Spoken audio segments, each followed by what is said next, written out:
Oui, je suis Elias Kaiser, Ah, enseignant moi, ma assistant, connexion est très instable, hein. Ma connexion est très instable. à l'University of Ghana, Legon. Okay, je présente sur le thème enseignement et apprentissage des langues, une exploitation pédagogique des jeux en classe de FLE dans les écoles de base à Accra. Parce que nous savons que l'enseignement du français au sein du Ghana, dans l'environnement ghanéen, constitue déjà un obstacle. Et comment pourrons relever cet obstacle ou bien relever ce défi? Il faut que tout le monde coupe son micro, sinon on va avoir un effet d'écho. Et comment pourrons relever ce défi? C'est la raison pour laquelle nous choisissons ce thème. Et voilà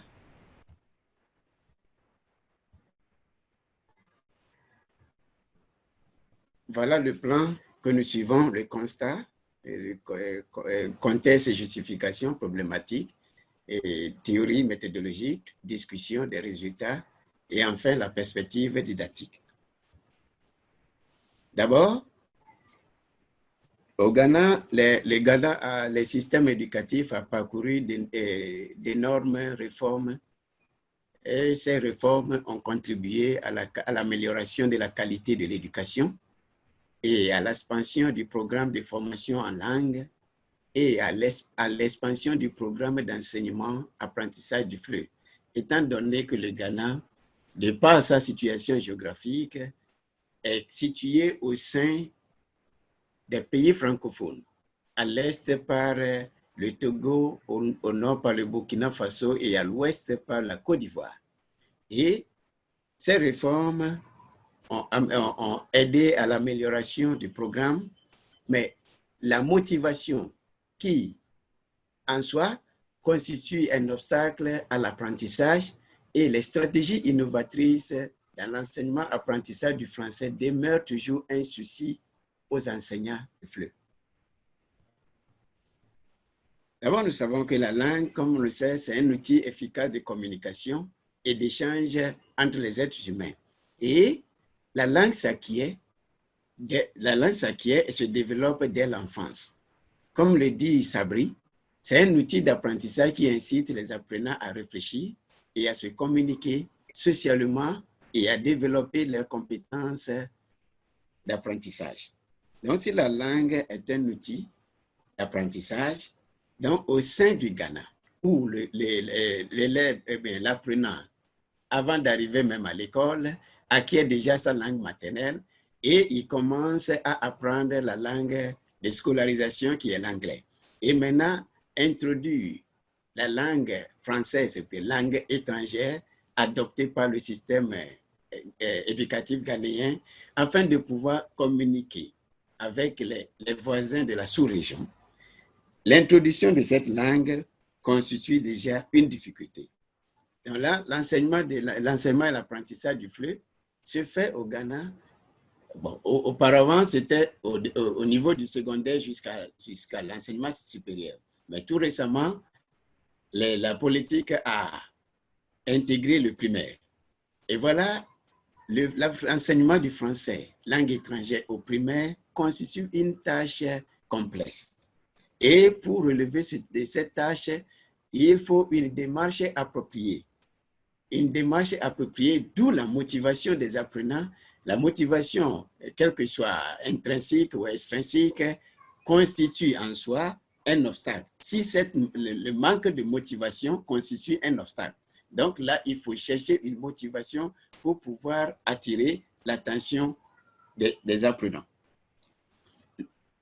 Pour être capable de motiver les apprenants, il faut penser, il faut être créatif, penser aux jeux, aux divers jeux, pour attirer l'attention des jeunes apprenants de l'école de base. Et là, d'où le concept du jeu dans l'apprentissage. Et de nombreux chercheurs, comme on le voit, définissent le jeu du point de vue divers en gardant son apport considérable dans la vie sociale des enfants. Et le jeu constitue une source puissante d'attraction pour tout le monde. Kevin lui dit que les jeux constituent des outils permettant de faire appel aux 4 compétences fondamentales à tout moment de la séance et quels que soient les objectifs visés. Certains facilitent l'acquisition du vocabulaire, d'autres celle des structures et l'apprentissage de la prononciation, d'autres encore encouragent la pratique de la langue et la découverte de la civilisation. Sur la base de la citation d'écrivain, nous pensons que l'activité, bien la ludification peut contribuer à l'activité lexicale au niveau basique de l'enseignement du français. Et voilà notre problématique. Introduire une langue étrangère aux enfants qui à peine viennent de commencer à apprendre leur langue de scolarisation est une tâche difficile. Et si le jeu attire l'attention des enfants, comment l'exploiter? Comment peut-on exploiter le jeu en classe de FLE pour surmonter cette difficulté à l'apprentissage biplurilingue chez les jeunes apprenants? Et cela suscite des questions secondaires. Est-ce que la ludification peut servir de motivation à l'apprentissage de l'objet enseigné? Quel impact a-t-il le jeu sur les jeunes apprenants du FLE? Et nos objectifs sont établis. D'abord, établir si la ludification constitue une motivation efficace à l'apprentissage du FLE et analyser l'impact du jeu sur les apprenants dans l'apprentissage du français. Et notre cadre théorique, nous voulons baser sur l'approche cognitiviste et les approches constructivistes et socio-constructivistes pour mener l'apprenant au centre de son apprentissage, que l'apprenant peut décoder les consignes données et de pouvoir construire à travers l'interaction avec les jeux et de pouvoir construire son savoir-faire et son savoir-être. Méthodologie d'enquête. Notre population d'enquête ici, nous avons prélevé la population de 4 écoles de base au niveau CP et CE, CP cours préparatoire et cours élémentaire, dans la métropole d'Accra. Et nous avons enquêté auprès de 15 enseignants de 8 écoles. Et la descente sur le terrain a été faite au premier trimestre, c'est-à-dire de septembre à décembre 2019. Et les outils d'enquête, nous avons la grille d'observation, observation participant dans les écoles choisies, parce que nous sommes allés dans les écoles pour interagir avec les enseignants et même participer à ce qui se passe en classe. Analyser des contenus et des types de jeux utilisés. Et nous avons aussi utilisé les questionnaires et entretiens semi-directifs. Et le questionnaire nous a aidé à faire l'exploitation des jeux, motivation et attitude des enfants face aux jeux dans l'apprentissage français langue étrangère et entretien avec les enseignants sur les expériences et les impacts du jeu sur l'apprentissage du français chez les jeunes apprenants. Et le déploiement, les questionnaires et l'entretien ont été collectés et analysés en fonction des expériences, des types de jeux et des impacts sur les attitudes des apprenants. Voilà les résultats. Résultats exploratoires, nous avons que les pratiques sont en 3 volets. Les pratiques des jeux en classe de FLE, attitude des apprenants face à l'usage de ludification et impact du jeu dans l'apprentissage. Les pratiques des jeux en classe de FLE, 9 enseignants sur 12 qui ont rempli les questionnaires admettent utiliser le jeu en classe de FLE. C'est-à-dire que le jeu, et les raisons est que sans les jeux, sans les activités qui peuvent motiver, sans l'outil qui peut motiver l'apprenant, les jeunes apprenants n'ont pas l'intérêt d'apprendre la langue. Parce que d'abord, ils n'ont pas encore la maîtrise de la langue de scolarisation et à peine commencé. Donc là, il faut chercher quelque chose pour attirer leur attention, d'où l'application des jeux en classe. Et 54% d'enseignants utilisent les jeux numériques, tandis que 46% exploitent les jeux traditionnels. Et ils utilisent les jeux numériques parce que les matériels sont disponibles dans leur environnement, dans les écoles où ils enseignent. Et les autres qui n'utilisent pas, il y a un manque de matériel disponible dans les salles. Et toutes les quatre écoles de base exploitent le jeu dans l'enseignement-apprentissage du français. Et que ce soit les jeux numériques ou les jeux traditionnels, ils exploitent les jeux dans leur enseignement. Les jeux, comme je viens de dire, les jeux sont variés en fonction de l'objet enseigné et de la disponibilité des matériels. Parce que l'objet, la matière enseignée ou bien l'objet enseigné détermine le type de jeu sur lesquels on peut travailler. Et attitude des apprenants face à l'usage de l'édification. Vous voyez, la grande majorité des enfants s'intéressent et est tirée par les jeux et les activités ludiques en classe de fruits. Et c'est ça la confirmation et c'est l'observation faite au niveau de l'enseignement, l'observation faite dans la pratique langagière, c'est-à-dire et dans les activités où il y a les jeux, chaque apprenant s'intéresse à participer et à s'impliquer dans l'apprentissage. Alors que lorsqu'il n'y a pas de jeu, donc l'enseignant parle et il se parle lui-même parce qu'il parle et les apprenants ne sont pas attirés, ils ne prennent pas note de ce qu'il dit, il parle et après il est obligé de réexpliquer encore la même chose en anglais pour les apprenants. Et la ludification encourage la participation massive et une certaine compétition en classe chez les apprenants. Et nous avons remarqué que les jeux, une fois mis en classe, les jeux, une fois, une fois mis en place, tous les apprenants s'intéressent et que les apprenants disent que moi, je vais participer parce ils aiment jouer. Et ça devient quelque chose qui peut apporter, qui peut faciliter l'apprentissage à ce niveau. Et la simulation des situations de communication, des chansons et des petits poèmes et récitations excite l'intérêt et le dynamisme chez les jeunes apprenants du français.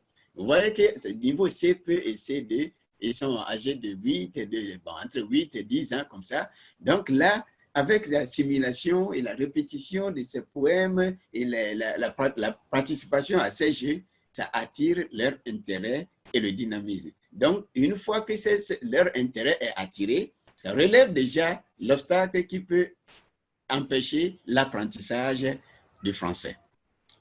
Nous voyons que l'obstacle à l'apprentissage de l'apprentissage biplurilingue existe, mais l'application du jeu dans les salles de classe démontre, nous donne une démonstration, il montre quoi? Qu'il y a une démonstration de la bonne volonté de la part des apprenants à prendre part au jeu et à par extension à l'apprentissage sans le savoir. Parce que l'enfant pense que je participe au jeu et je suis intéressé au jeu, mais en faisant le jeu ou bien en jouant le jeu, il participe indirectement à l'apprentissage de son savoir. Et l'apprentissage facilite aussi les jeux, l'apprentissage avec le jeu facilite et rend les jeux rendent l'apprentissage facile et la pratique de l'objet enseigné. Et une fois que les jeux est mis en place, l'apprentissage devient facile. Et excitation à une participation, le jeu, on a remarqué que le jeu rend la participation, excite à la participation massive et contribue à l'autonomisation dans l'apprentissage. Parce qu'une fois que l'enfant arrive à pratiquer le jeu, même si l'enseignant n'est pas là, ce jeu-là est rentré en tête et puis il continue à pratiquer le jeu. Donc, ça rend l'autonomisation dans l'apprentissage et auto-évaluation. Les consignes sont données au niveau du jeu. Lorsque l'apprenant participe et il n'a pas gagné, il sait que non, il y a quelque chose qui ne va pas, il se corrige, il peut se corriger. Et l'acquisition, on a remarqué que le jeu à ce niveau facilite l'acquisition du vocabulaire. Donc, c'est sur l'activité lexicale, surtout sur l'activité lexicale, parce que les jeux à ce niveau, ils ne font que répéter les objets, le vocabulaire nécessaire de base pour pouvoir communiquer. Et voilà l'apprentissage à travers la pratique. Voilà un exemple de jeu en classe. Et ici, l'enseignant donne quoi? Le ludique ici présente l'opportunité aux apprenants de jouer en suivant les règles données par l'enseignant. Donc ici, il y a 3 sessions et l'enseignant veut enseigner les noms des fruits en français. Et qu'est-ce qu'il fait? Il montre, voilà les jeux. Et voilà, l'apprenant est désigné. Il doit identifier le fruit mentionné dans un panier et le montrer à la classe en répétant le nom du fruit. Et là, tout le monde veut participer, veut savoir, parce que ça vient avec une motivation, soit un applaudissement, soit un bonbon. Et là, tout le monde est attiré. Voilà, la session de l'enseignant montre le fruit et l'apprenant qui donne premièrement le nom gagne un bonbon. Et la session 3, l'apprenant prend le fruit lui-même, le montre à la classe et donne le nom du fruit. Et ceci conduit à l'identification des fruits et leur nom en français au niveau des apprenants. Nous voyons que ces activités et aussi l'apprentissage à travers la pratique, nous avons demandé, pensez-vous que le jeu motive vos apprenants à l'apprentissage? Et là, les enseignants nous répondent que vraiment, le jeu, en quelque sorte, motive les apprenants parce que les apprenants sont plus motivés face au ludique en classe de FLE. Ils apprennent aisément et volontairement. Parce que sans le jeu, ils constatent que ils parlent et puis ils parlent et répètent les mêmes choses, mais l'enfant n'arrive pas à comprendre, l'enfant n'arrive pas à maîtriser ce qu'ils disent. Et l'intérêt croissant, le jeu, comment dire, il y a un intérêt croissant aux jeux numériques à l'école, à North-Legon Electric Campus, une école internationale où les matériels sont disponibles. Les matériels nécessaires sont disponibles pour l'enseignement. Et tandis que les jeux traditionnels sont plus fréquents dans les 3 autres écoles où ils sont considérés les écoles publiques où les matériels, il n'y a pas d'Internet, comment dire, d'ordinateur, et les matériels nécessaires ne sont pas disponibles en classe. Voilà, sur les 12 enseignants, il y a 9 qui utilisent le jeu, pensant que le ludique intéresse beaucoup les apprenants. Donc, il y a 6 sur 9 d'entre eux affirment que la mise en pratique du jeu est parfois très difficile et prenne beaucoup de temps. Et il explique que le jeu, s'il n'est pas bien appliqué dans la classe, ça peut perturber la classe et le temps. Et les 3 se plaignent de l'absence des dispositifs nécessaires pour les jeux numériques. Mais de toute façon, il essaie de pratiquer ou de mettre en œuvre les jeux traditionnels qu'ils peuvent imaginer. Et il y a une admission totale que le ludique bien mené facilite les pratiques pédagogiques.